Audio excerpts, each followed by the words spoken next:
સર્વે હરિભક્તોને મારા જાજા કરીને જય શ્રી સ્વામિનારાયણ. અગાઉના વિડીયોમાં આપણે સર્વે શિક્ષાપત્રી ભાષ્યમાંથી શિક્ષાપત્રી શ્લોક નંબર 3, 4, 5 અને 6નું શ્રવણ કર્યું હતું, જેમાં આપણે જાણ્યું હતું કે આચાર્યનું નામ પહેલું કેમ, કળિયુગમાં નૈષ્ઠિક વ્રત લઈ શકાય, બ્રહ્મચારી એટલે શું, ગૃહસ્થ કોને કહેવાય, વળી મુક્તાનંદ સ્વામીનું જ નામ કેમ, સંતોના નામ છેલ્લે કેમ, આસક્તિનું દ્રષ્ટાંત, એક બાવાજીની વાત, અનાસક્તિનું ઉદાહરણ, બ્રહ્માનંદ સ્વામીની વાત, સાધુ પુરુષોના લક્ષણો, આવી ઘણી વાતો જાણી હતી. હવે આજના વિડીયોમાં આપણે સર્વેએ શ્લોક નંબર 7, 8 અને 9નું શ્રવણ કરીશું. શ્લોક નંબર 7. એકાગ્રેણેવ મનસા પત્રીલેખ સહેતુક ઔદાર્યોયમ અખિલેહી સર્વજીવ હિતાવહ. અને આ શિક્ષાપત્રી લખ્યાનું જે કારણ છે તે સર્વે તેમણે એકાગ્ર મને કરીને ધારવું, અને આ શિક્ષાપત્રી જે અમે લખી છે તે સર્વેના જીવને હિતની કરનારી છે. હવે આ શિક્ષાપત્રી તમારા પ્રત્યે લખીએ છીએ તો તમે જરા એકાગ્ર થજો. એકાગ્રતા એટલે શું ખબર છે ને? કોન્સન્ટ્રેશન, બરાબર સાવધાની. ગમે એવો અવાજ આવતો હોય, ગમે એવો ઘોંઘાટ થાય, ગમે તે આવ્યા ગયા છતાં લક્ષ્ય સિવાય તમારું ક્યાંય પણ ધ્યાન ન જાય, એનું નામ એકાગ્રતા. એકાગ્રતા વગર કશી સિદ્ધિ નથી. તમે ઘેર માળા ફેરવો કે મંદિરમાં, તમે શિક્ષાપત્રીના દરરોજ 10 શ્લોક વાંચો કે આખો પાઠ કરો, તમે જનમંગલના 10 પાઠ કરો કે 100, પણ એમાં એકાગ્રતા અગત્યની છે. એકાગ્ર બનો એ મહત્વનું છે. તમે ઠાકોરજી પાસે કેટલીક વાર ઊભા રહ્યા એ અગત્યનું નથી. ઠાકોરજી પાસે ઊભા રહ્યા એમાં તમે તન્મયતા કેટલી કેળવી એ અગત્યનું છે. એટલે શિક્ષાપત્રી આપણને આપતા પહેલા શ્રીજી મહારાજ થોડી શરતો રજૂ કરે છે કે આ શિક્ષાપત્રી તમારી પાસે અમે રજૂ કરીએ છીએ તો એમાં એકાગ્રતા પહેલી શરત છે. એકાગ્રેણેવ મનસા, તમારું મન એકાગ્ર બનાવજો. આ શિક્ષાપત્રી અમે જે લખીએ છીએ એમાં અમારો હેતુ એક જ છે, સર્વ જીવ હિતાવહ, તમામ જીવ માત્રનું હિત થાય એ માટે શિક્ષાપત્રી લખીએ છીએ. અહીં બહુ સરસ સમજવાની વાત છે. શિક્ષાપત્રીમાં સર્વ જીવ હિતાવહ એમ કેમ લખ્યું? શિક્ષાપત્રી કોનું કલ્યાણ કરે? જે એની આજ્ઞા પાળે એનું. તો આજ્ઞા કોણ પાળે? સ્વામિનારાયણ ભગવાનના ભક્ત હોય એ શિક્ષાપત્રીની આજ્ઞા પાળે. તો એમ લખવું જોઈતું હતું સર્વ ભક્ત હિતાવહ, તો એમ ન લખ્યું અને સર્વ જીવ હિતાવહ એમ કેમ લખ્યું? એનો ખુલાસો સાંભળો. શિક્ષાપત્રીની આજ્ઞા જે પાળે એનામાં પરમાત્માનું એટલું બળ અને ઐશ્વર્ય હોય છે કે ભક્તના યોગમાં જે કોઈ બીજા મનુષ્ય કે પ્રાણી આવે એનું પણ કલ્યાણ થાય છે. આપણા શાસ્ત્રનો જ દાખલો છે, તમને સંભળાવું છું. સ્વામિનારાયણ ભગવાન કાનમ દેશના જીજીભાઈને તેડવા ગયા. જીજીભાઈ પટેલ હતા. એની આયુષ્ય મર્યાદા પૂરી થઈ. પરમાત્મા જીજીભાઈને લેવા ગયા છે. પાડોશમાં એક ભક્તને દર્શન દીધા અને કહ્યું, જીજીભાઈ બીમાર છે, એનો અંતકાળ નજીક છે, એને ધામમાં તેડી જવા આવ્યા છીએ. પેલા હરિભક્તે કહ્યું, મહારાજ, જીજીભાઈ જેવા ભક્તની અત્યારે બહુ જરૂર છે. એટલે ભગવાને કહ્યું, બહુ સારું, તો એના બળદના આત્માને ધામમાં લઈ જઈએ છીએ. પેલા ભક્તને બહુ નવાઈ લાગી અને પૂછ્યું, મહારાજ, બળદને ધામમાં લઈ જશો? તેનું એવું કયું પુણ્ય? ભગવાને કહ્યું, એકવાર સંતો ભૂખ્યા હતા અને જીજીભાઈ ગાડામાં સીધું સામાન ભરી એ બળદને જોડી ત્યાં લઈ ગયા હતા. એ જીવનું એટલું મહાન પુણ્ય છે. પછી સ્વામિનારાયણ ભગવાન એ બળદના આત્માને ધામમાં લઈ ગયા. એ બળદે કઈ શિક્ષાપત્રી પાળી નહોતી. શિક્ષાપત્રી વાંચી શકે એમ ન હતો.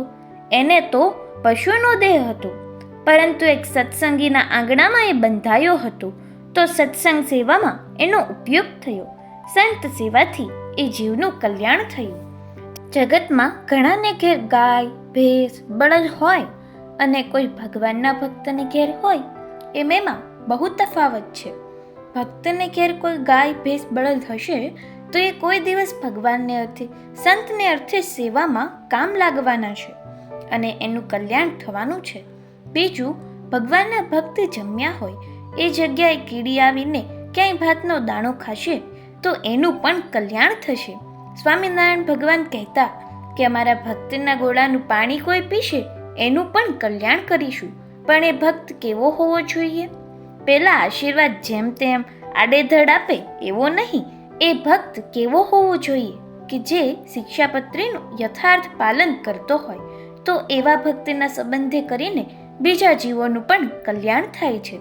એટલે શિક્ષાપત્રી સર્વ રીતે સર્વજીવ હિતાવહ, બીજાનું પણ કલ્યાણ કરે છે. શ્લોક નંબર 8. યે પાલયંતિ મનુજાહા સચ્છાસ્ત્ર પ્રતિપાદિતાન સદાચારાન સદાતે અત્ર પરત્રશ્ચ મહાસુખા. શ્લોક નંબર 9. તાન્નુલંકયાત્રી વર્તન્તે યે તુ સ્વૈરમ કુબુદ્ધયઃ ત ઇહામુત્ર ચ મહલ્લભન્તે કષ્ટમેવહિ. અને શ્રીમદ ભાગવત પુરાણ આદિ જે સત્શાસ્ત્ર તેમણે જીવના કલ્યાણને અર્થે પ્રતિપાદન કર્યા એવા જે અહિંસા આદિ સદાચાર તેમને જે મનુષ્ય પાળે છે તે મનુષ્ય જે તે આ લોકને વિશે અને પરલોકને વિશે મહાસુખિયા થાય છે. અને તે સદાચારનું ઉલ્લંઘન કરીને જે મનુષ્ય પોતાના મનમાં આવે તેમ વર્તે છે તે તો કુબુદ્ધિવાળા છે અને તે આ લોક તથા પરલોકને વિશે નિશ્ચય મોટા કષ્ટને જ પામે છે. કૃપાળુ પરમાત્માએ શિક્ષાપત્રીની આજ્ઞાઓ લખતા પહેલા ઉपोद्घात પ્રકરણમાં અગત્યની બાબતોનો સમાવેશ કર્યો છે. અમે જે આ શિક્ષાપત્રીમાં સદાચારને રજૂ કરીશું, વર્ણન કરીશું, એ સદાચાર શાસ્ત્રોમાં બોલાયેલો છે. પણ કળિયુગમાં એ બધા શાસ્ત્રો વાંચીને મનન કરીને એમાંથી સાર ખેંચવાની બધામાં બુદ્ધિ હોતી નથી. શ્રીમદ ભાગવતમાં આવે છે કે વ્યાસજીએ એવું લખ્યું છે, કળિયુગમાં માણસોમાં બુદ્ધિ ઓછી થઈ જાય છે. આપણે બહુ વિચારવા જેવી આ કથા છે. આપણે બધા એમ જ ગોખીએ છીએ કે કળિયુગમાં માણસોની બુદ્ધિ વધે છે, કેવા હોશિયાર થાય છે, ઘરમાં બેઠા બેઠા આખા જગતનું જોઈ શકાય છે, દુનિયામાં ગમે તેની સાથે વાત કરી શકાય છે. તો એને કેમ કહી શકાય કે તે બુદ્ધિ વગરનો છે? પણ શાસ્ત્ર એમ કહે છે કળિયુગમાં માણસની બુદ્ધિ ઓછી થઈ જાય છે ને આપણને એમ લાગે છે કે બુદ્ધિ વધતી જાય છે. અનેક સાધનોનો વિચાર કરો તો તમને એમ લાગશે આ બુદ્ધિ વધતી જાય છે. બુદ્ધિ પ્રધાન જમાનો છે. પણ ભાગવતના વ્યાસજી એમ કહે છે કળિયુગમાં બુદ્ધિ ઓછી થાય છે. શતાનંદ સ્વામી પણ અહીં લખે છે કે કળિયુગમાં માણસમાં અલ્પ બુદ્ધિ થઈ જાય છે. હવે બાબત એમ છે કે બુદ્ધિ તરીકે જેને આપણે ઓળખીએ છીએ એ જુદી છે અને શાસ્ત્રમાં બુદ્ધિ તરીકે જેનું વર્ણન આવે છે એ અલગ બાબત છે. જગતમાં જે બુદ્ધિ છે એ ભૌતિક બુદ્ધિ છે. એ બુદ્ધિ કોઈ દિવસે આત્માનું સાચું હિત કરતી નથી, કોઈને સાચું સુખ આપી શકતી નથી. એ ભૌતિક બુદ્ધિથી જીવનું કલ્યાણ તો થતું જ નથી. તો સાચી બુદ્ધિ એ છે કે જે પોતાના મોક્ષનો વિચાર કરે. શાસ્ત્રમાં એવી બુદ્ધિને જ સાચી ગણી છે. એકવાર સ્વામિનારાયણ ભગવાન દીનાનાથ ભટ્ટજીને પૂછે છે, ભટ્ટજી કેમ છો?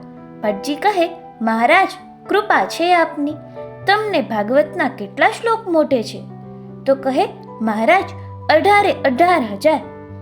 દીનાનાથ ભટ્ટ બહુ વિદ્વાન, 18,000 શ્લોક મોટે. એટલે મહારાજ કહે છે એક પ્રશ્ન પૂછીએ? તો કે હા મહારાજ પૂછો. ભટ્ટજીએ એમ વિચાર કર્યો કે 18,000 માંથી કોઈ બાબત પૂછવાની હશે. પણ મહારાજ કહે છે 18,000 માંથી તમારો મોક્ષ થાય એવા કેટલા શ્લોક તમે નક્કી કર્યા છે? એટલે કે 18,000 માંથી તમારા કલ્યાણ માટે કેટલા? ત્યારે દીનાનાથ ભટ્ટ કહે છે, મહારાજ એ તો હજુ કંઈ નક્કી નથી કર્યું.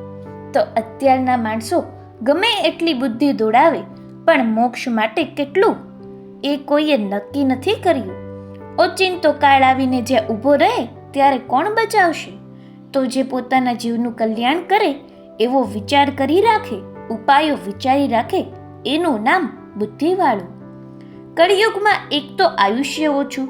કળિયુગમાં આયુષ્યનો કોઈ ભરોસો નહીં. સતયુગમાં એમ કહેવાય છે કે 1,00,000 વર્ષનું આયુષ્ય, 1,000 વર્ષની માંદગી અને 100 વર્ષના ડચકા. જાણે એવો માંદો હમણાં જાય હમણાં જાય એમ કરતાં કરતાં 100 વર્ષ કાઢી નાખે એવી બાબત સતયુગમાં હતી. પરંતુ કળિયુગમાં ખાતરી નહીં કે ભાઈ ઘરમાંથી બહાર ગયા તે પાછા આવશે કે નહીં. તો કળિયુગમાં આયુષ્ય ઓછું, બુદ્ધિ ઓછી અને પછી નવરાશ ન મળે. આધિ વ્યાધિ ઉપાધિમાં હેરાન થતો માનવી રાત દહાડો સ્વાર્થમાં દોડાદોડ કરતો હોય છે. તે સુખેથી ખાઈ પી શકતો નથી કે શાંતિથી ઊંઘવા પણ પામતો નથી. તો એવા જીવ શાસ્ત્રમાંથી પોતાના કલ્યાણના ઉપાય ક્યારે અને ક્યાં શોધવા જશે? એક સદગૃહસ્થ મુસાફરીએ નીકળેલા. એ જમાનામાં વાહનો ન હતા, પગપાળા જ જવું પડતું અને એવી ફરજિયાત મુસાફરી હતી કે દરરોજ દિવસ આથમે ત્યાં સુધી ચાલવાનું અને જ્યાં દિવસ આથમે ત્યાં રાતવાસું કરી અને સવારે દિવસ ઉગે એટલે ફરીથી પાછા ચાલવાનું. રાત્રે જમવાની સગવડ મળી ન મળી આખા દિવસના ભૂખ્યા ચાલે એવો એ ગૃહસ્થ સાંજે એક ગામમાં પહોંચ્યો. જેવું તેવું ક્યાંક ખાવાનું ખાધું, કોઈ મકાનમાં ઉતારો કર્યો, ગાદલું ગોદડું ઓશિકું મળ્યું. એ સૂતો. 2 મિનિટ થઈ એ બેઠો થઈ ગયો. એ પથારીમાં એટલા બધા માકડ હતા કે ન પૂછો વાત. થોડી વાર પણ ઊંઘી શકાય તેવું ન હતું. એણે દીવો સળગાવ્યો, માકડ વીણવા બેઠો. વીણતો જાય અને બહાર નાખતો જાય. ગોદડામાંથી વીણ્યા, ઓશિકામાંથી વીણ્યા, પછી ગાદલામાંથી વીણ્યા, ત્યાં ગોદડામાં પાછા દેખાયા, એમાંથી વળ્યા તો ફરી ઓશિકામાં દેખાયા. એમ કરતા કરતા માકડ વીણવામાં સવારનો કુકડો બોલ્યો. સવાર પડી ગઈ. દહાડો ઉગે એટલે પાછા ચાલવાનું ફરજિયાત હતું. માકડ વીણવામાં જ આખી રાત ચાલી ગઈ. હવે એ ઊંઘશે ક્યારે? સવાર પડતામાં આખા દિવસની રખડપટ્ટી શરૂ થઈ ગઈ. સજ્જનો, આ કળિયુગમાં સંસારમાં જિંદગી દરમિયાન થોડું જીવન અને એમાં ઉપાધિઓ જાજી. એ ઉપાધિઓ એ જ માકડ. એ ઉપાધિઓ દૂર કરવામાં જિંદગી ચાલી જાય તો પછી મોક્ષનો ઉપાય ક્યારે શોધવાના? ક્યાં શાસ્ત્રમાંથી નક્કી કરશો? સ્વામિનારાયણ ભગવાન કહે છે, ચિંતા ન કરો, તૈયાર ઉપાય તમારી પાસે અમે મૂકી દઈએ છીએ. તમામ શાસ્ત્રનો સાર આ શિક્ષાપત્રીમાં અમે સંપૂર્ણ રીતે ભરી દઈશું. તમારે કોઈ શાસ્ત્ર ખોલવાની ક્યાંય જરૂર જ નહીં પડે. સર્વ શાસ્ત્રનો સારાંશ આ શિક્ષાપત્રીમાં આવશે અને આ શિક્ષાપત્રી પ્રમાણે વર્તશો એટલે તમામ શાસ્ત્રો એમાં આવી જશે. કેટલી સારી સગવડ! તમે થાક્યા હો ને રસોઈ કરીને ખાવું પડે એમાં બહુ મહેનત, અને તૈયાર ભોજન મળે તો એમાં કેટલી શાંતિ! સ્વામિનારાયણ ભગવાને શિક્ષાપત્રી રૂપી તૈયાર ભોજન તમામ ભક્તજનોના હાથમાં મૂક્યું છે. હવે ન ખાય તો એમાં એના ભાગ્ય. પ્રભુ કહે છે, શાસ્ત્ર પ્રતિપાદિત સદાચારો જે કોઈ પાળે છે એ આ લોક અને પરલોકમાં મહાન સુખિયા થાય છે. સદાચાર કોને કહેવાય? સાધુ પુરુષોનો જે આચાર એનું નામ સદાચાર. બાકી તો જગતમાં કોઈ ધર્મનો નિર્ણય કરી શકતા નથી. મહાભારતમાં યુધિષ્ઠિરનું વાક્ય છે. સ્વામી પોતે જ એ વાક્યને અહીં ટાંકે છે. તર્કો પ્રતિષ્ઠા શ્રુતિયો વિભિન્ના નેકો મુનિર્યસ્ય મતમ પ્રણામો ધર્મસ્ય તત્વમ નિહિતમ ગુહાયામ મહાજનો યેન ગતઃ ચ પંથાઃ. જગતમાં તર્કો પ્રતિષ્ઠ. કોઈ તર્ક કરે, કોઈ દલીલો કરે, એ દલીલે કે તર્કની કોઈ પ્રતિષ્ઠા નથી, એની કોઈ કિંમત નથી.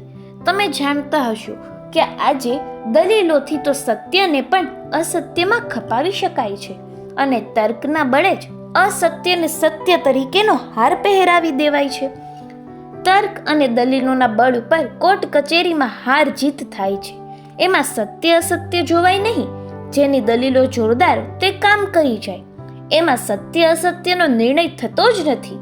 એટલે શાસ્ત્રમાં તર્કની કોઈ કિંમત નથી. અને આમે કહેવત છે, જ્યાં તર્કની સમાપ્તિ થાય ત્યાં શ્રદ્ધાની શરૂઆત થાય.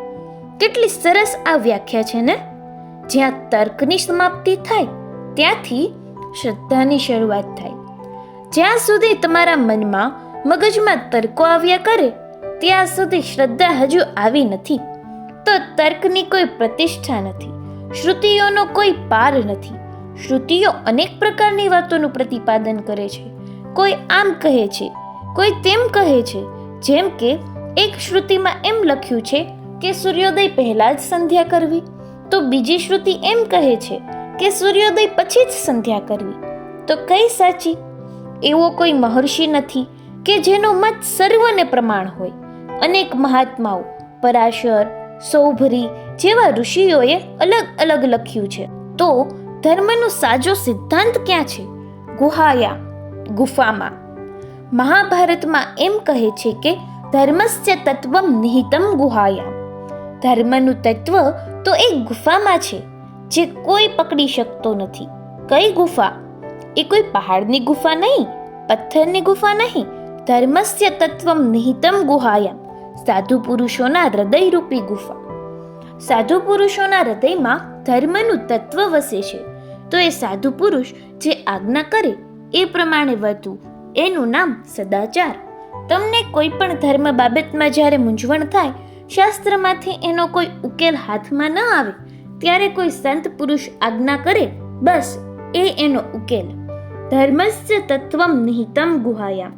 સાધુ પુરુષોના હૃદયમાં ધર્મનો સિદ્ધાંત વસે છે.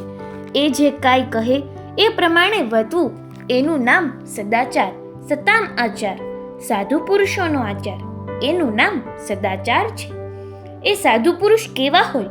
તો કે લોક અને શાસ્ત્ર એનો સમન્વય કરી જાણતા હોય.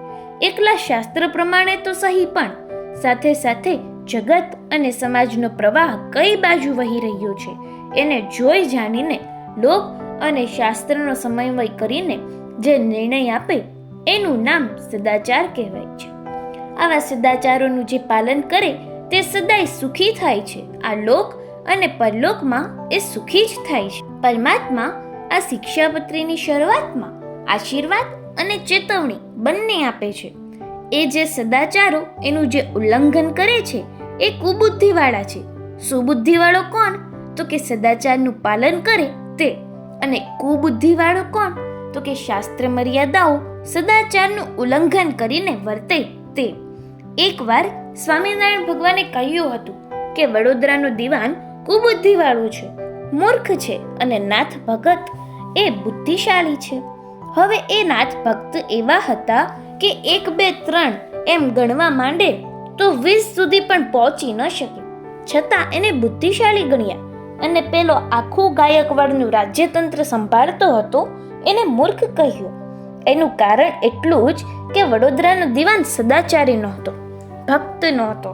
નાથ ભક્ત પરમ ભક્ત હતા, સદાચારનું પાલન કરતા હતા, આત્માનું કલ્યાણ વિચારી શકે, ભગવાનની ભક્તિ કરી શકે. ધર્મ અને સદાચારમાં જેને પ્રેમ હોય એ જ સુબુદ્ધિવાળો, અને બાકી બધાય કુબુદ્ધિવાળા. જે બુદ્ધિ મોક્ષ માર્ગમાં કામ ન આવે એ બુદ્ધિ જ નથી. એટલે સ્વામિનારાયણ ભગવાન કહે છે કે ધર્મ મર્યાદાને ઉલ્લંઘીને વર્તે એ કુબુદ્ધિવાળા છે. પણ અહીં આગળ એક બીજું વાક્ય એટલું સુંદર છે, સ્વેરમ, મન ફાવે એમ વર્તે. ઘણી વખત કોઈ આપતકાળ આવે અને ધર્મ મર્યાદાનું ઉલ્લંઘન થાય તો એ તો આપતકાળ પૂરતું જ હોય, પણ પછી તો તરત જ ધર્મની લાઈન ઉપર આવી જવું જોઈએ. જેમ કોઈ માણસ માંદો પડ્યો, એટલો માંદો પડ્યો કે દવાખાનામાં છે, હવે પૂજા કે પાઠ, નિયમ, નાહવું ધોવું એ ન કરી શકે. અઠવાડિયું, 10 દિવસ કે 15 દિવસ એ ગમે એમ વર્ત્યો, હવે એ દવાખાનામાંથી ઘેર આવ્યો ત્યારે કહેશે હવે પૂજા નથી કરવી. 15 દાડા તો ગયા ને, ભલે આખો શ્રાવણ માસ જતો રહે, પછી શરૂ કરીશું માગશર મહિનાથી. તો એનું નામ સ્વેરમ. આગળ શિક્ષાપત્રીમાં શ્રીજી મહારાજ પોતે જ કહેશે કે આપતકાળ એટલે કે કાંઈ મુશ્કેલી હોય અને ધર્મ મર્યાદા લોપાય. અરે કોઈ પરતંત્ર એવા કોઈ દેશકાળમાં ગયા, તમે કોઈ વિદેશમાં જાઓ તો વિદેશના કાયદા પ્રમાણે વર્તવું જ પડે. એમાં કદાચ આપણને થોડો ઘસારો આવે તો એ તો ત્યાં પૂરતો જ, પછી અહીં આવીને હતા એ પ્રમાણે જ વ્યવસ્થિત નિયમિત બનવું જોઈએ. એની જગ્યાએ જે સ્વેરમ એટલે કે મન ફાવે તેમ વર્તે એ કુબુદ્ધિવાળા છે. આપતકાળની વસ્તુ જુદી છે. એકવાર સ્વામિનારાયણ ભગવાને સંતોને આજ્ઞા કરેલી કે કોઈએ ઘી, દૂધ વગેરે જમવું નહીં, ગળ્યું ચીકણું ખાવું નહીં. એ સમયમાં મુક્તાનંદ સ્વામી 50 સંતોને લઈને ભાલ પ્રદેશમાં વિચરતા હતા. ત્યાં એક વિકટ પરિસ્થિતિ એવી ઊભી થઈ કે સાંજે એક બાઈને ત્યાં પહોંચ્યા. બાઈ સત્સંગી, બહુ પ્રેમાળ, એટલે સંતોને જમાડવાનો આગ્રહ કર્યો. સ્વામી કહે, ખીચડી બનાવજો, કારણ કે આવતીકાલે એકાદશી છે. આજે કોઈ સંતો જમ્યા નથી, પણ જુઓ, ખ્યાલ રાખજો, ખીચડીમાં ઘી નાખશો નહીં, કારણ કે મહારાજની આજ્ઞા નથી. પેલી બાઈને એમ થાય છે કે આ અમારા સંતો અમારા આંગણે આવ્યા અને એમને લુખી ખીચડી કેમ ખવડાવાય? બાઈએ તો ખીચડી ચડતી હશે એ તપેલીમાં પ્રેમથી ઘી ઠાલવી દીધું અને હલાવીને તપેલું તૈયાર કરીને કહી દીધું, લો સ્વામી, આ ખીચડી તૈયાર છે, જમી લો. સંતો તપેલું ઉપાડીને પંક્તિમાં ગયા અને જ્યાં તપેલાનું ઢાંકણું ખોલ્યું તો શુદ્ધ ઘીની સુગંધ આવી. કેટલાય શૂરવીર સંતો કહે છે, નથી ખાવી, આજ્ઞા એ આજ્ઞા. મુક્તાનંદ સ્વામી કહે છે, બધા બેસો અને જમી લો. આજ્ઞા લોકનો જે કોઈ અપરાધ થશે એ જવાબદારી મારી. બધાય સંતો બેઠા, પણ એક સંત ન બેઠા. અરે, થઈને શું થશે? શરીર પડી જશે, બીજું શું? નહીં ખાવું એ નહીં ખાવું. બધા ગઢપુર પહોંચ્યા. જે સંત નહોતા જમ્યા, 3 ઉપવાસ થઈ ગયેલા, તેણે મહારાજને કહ્યું, મહારાજ, આ મુક્તાનંદ સ્વામીને તમે મોટેરા કર્યા છે, પરંતુ માથે ઊભા રહીને તમારી આજ્ઞા લોપાવે છે. શું વળી આ બધા સંતોને ઘીવાળી ખીચડી ખવડાવી? મહારાજ કહે, બોલાવો મુક્તાનંદ સ્વામીને, અહીં જ બોલાવો સભામાં. એટલે બધાને એમ થયું કે હમણાં જ દંડ થશે, મુક્તાનંદ સ્વામીને મોટી શિક્ષા થશે. સ્વામી સભામાં આવ્યા એટલે તરત જ મહારાજે પૂછ્યું, સ્વામી, શું વાત છે? સ્વામીએ કહ્યું, આવી પરિસ્થિતિ હતી. 50 સંતો ભારદેશ, સુકોદેશ, એમાં પગપાળા ફરતા હતા. 2 દિવસના ઉપવાસી. સાંજે આ ખીચડીની વ્યવસ્થા થઈ. ના પાડવા છતાં ઘી નાખ્યું. અને પછી શું કરવું મહારાજ? બીજે દિવસે એકાદશી હતી. તે મનમાં એમ થયું કે 50 સંત આવા દુઃખી થાય છે, એટલે કહ્યું કે જમી લો. એટલે શ્રીજી મહારાજ એકદમ આસન ઉપરથી ઊભા થયા. જેને મહારાજના સ્વભાવની ખબર ન હતી એમને તો હૃદયના ધબકારા વધવા માંડ્યા કે આ મહારાજ ઊભા થઈ ગયા એટલે શું થશે. મહારાજ ઊભા થયા. ઊભા થઈને મુક્તાનંદ સ્વામીને બાજુમાં બોલાવીને ભેટ્યા. કહે છે, સ્વામી, તમે હતા તો આ 50 ને જીવતા લાવ્યા. પેલા ફરિયાદ કરનારને કહે છે, જો એ આત્માનંદ હોત તો 50 નો અગ્નિ સંસ્કાર કરીને જ આવત. ધર્મ મર્યાદા સુખ માટે છે, દુઃખ માટે નથી. ધર્મ એ આ લોક અને પરલોકની શાંતિ અને સુખ માટે છે, કોઈને રીબાવવા માટે નથી, કોઈને હેરાન કરવા માટે નથી. ધર્મ એ તો એક વિજ્ઞાન છે. ધર્મ એ તો ઈશ્વરના આશીર્વાદ છે. સદાચાર એ તો અતિ ઉત્તમ વસ્તુ છે. જ્યારે એવો કોઈ મુશ્કેલીનો સમય આવે, આપતકાળ આવે, ત્યારે કોઈ દિવસે જડ બનાય નહીં. એટલે તો શિક્ષાપત્રીમાં ખાસ શ્લોક આગળ આવશે કે આચાર, વ્યવહાર અને પ્રાયશ્ચિતમાં દેશકાળ પ્રમાણે વર્તવું. પણ ધ્યાન રાખજો, આપણને કોઈ દેશકાળ લાગ્ય ન હોય, કોઈ મુશ્કેલી ન હોય અને બજારમાંથી લાવીને ખાય. કેમ ભાઈ, તમે બહારનું ખાઓ છો, શું થાય? દેશકાળ એવા ચાલે છે ને, એટલે ખાવું પડે છે. એમાં તારે કયો દેશકાળ? અત્યારે તો સ્વામી એવો સમય ચાલે છે કે જમાના પ્રમાણે બધું કરવું પડે. વાહ વાહ, એમ જમાનાની સાથે સદાચાર ધર્મને સાંકળશો નહીં. સંસારમાં બેઠા છો, જરૂર સંસારના તાલ સાથે તાલ મિલાવો, પરંતુ પોતાનો તાલ ચૂકી જાઓ તો એ શું કામનું? માણસ ગમે તે સ્થિતિમાં રહે, સૂતો હોય, બેઠો હોય, ચાલતો હોય, હાલતો હોય, ખાતો હોય, પણ હૃદય એનો તાલ ચૂકતું નથી. એ પોતાના તાલમાં જ ગતિ કર્યા કરે છે. એમ બહાર જગતના કોઈ પણ પ્રવાહમાં તમે નોકરી કરતા હો કે કારખાનું ચલાવતા હો કે પછી ધંધો કરતા હો, જે કાંઈ કરતા હો, પણ અંદરનો તાલ તો એના તાલે જ ચાલવો જોઈએ. જો હૃદય તાલ ચૂકે તો એ ભાઈ સાહેબ રામો રામ. એમ માણસ જો ભક્તિ અને ભજન, પરમાત્માની આજ્ઞા અને ઉપાસનાનો તાલ ચૂકી જાય તો પછી એ મોટો હોય કે નાનો, એની કાંઈ કિંમત નહીં. સ્વામિનારાયણ ભગવાને એટલા માટે કહ્યું છે કે અમારા બતાવેલા જે સદાચારો, એ સદાચારોનું જે પ્રેમથી પાલન કરશે એ સુબુદ્ધિવાળા છે. આ લોકમાં અને પરલોકમાં તે સુખી થશે. અને સ્વેરમ એટલે કે મન ફાવે તેમ સ્વચ્છંદતાથી જે વર્તશે એ કુબુદ્ધિવાળા છે. અને આ લોકમાં અને પરલોકમાં તે ચોક્કસ દુઃખી થવાના છે. આ બે બાબતો લીલી અને લાલ લાઈટ એક સાથે આપી દીધી છે. જો તમે આ શિક્ષાપત્રી પ્રમાણે વર્તશો તો ખાતરી છે કે સુખી થશો, અને જો તમે એ પ્રમાણે નહીં વર્તો તો જાઓ દુઃખી થશો. એકવાર સ્વામિનારાયણ ભગવાનને એક હરિભક્તે પૂછ્યું કે મહારાજ, ભાગવતમાં કથા આવે છે કે વિષ્ણુ ભગવાને પોતાના પરમ ભક્ત અંબરીશ રાજા પાસે તેની રક્ષા માટે સુદર્શન ચક્ર રાખ્યું હતું, તો તમે અત્યારે તમારા ભક્તોની રક્ષા માટે એવું કોઈ સાધન રાખ્યું છે? ત્યારે પરમાત્માએ જવાબ આપેલો, હા, આ કલિકાળમાં અમારા પ્રત્યેક ભક્તો પાસે અમે 212 સુદર્શન ચક્ર મૂકી રાખેલા છે. શિક્ષાપત્રીના એક એક શ્લોકમાં ભક્તની રક્ષા માટે સુદર્શન ચક્ર જેટલી શક્તિ ભરી છે. અહીં આજનો વિડીયો પૂર્ણ થાય છે. જો વિડીયો પસંદ આવ્યો હોય તો લાઈક કરજો, શેર કરજો, અને હા, શિક્ષાપત્રી ભાષ્યના હવે પછીના આવા વિડીયો જોવા માટે ચેનલને સબસ્ક્રાઇબ કરી અને બેલ આઇકન જરૂરથી દબાવજો. જય શ્રી સ્વામિનારાયણ.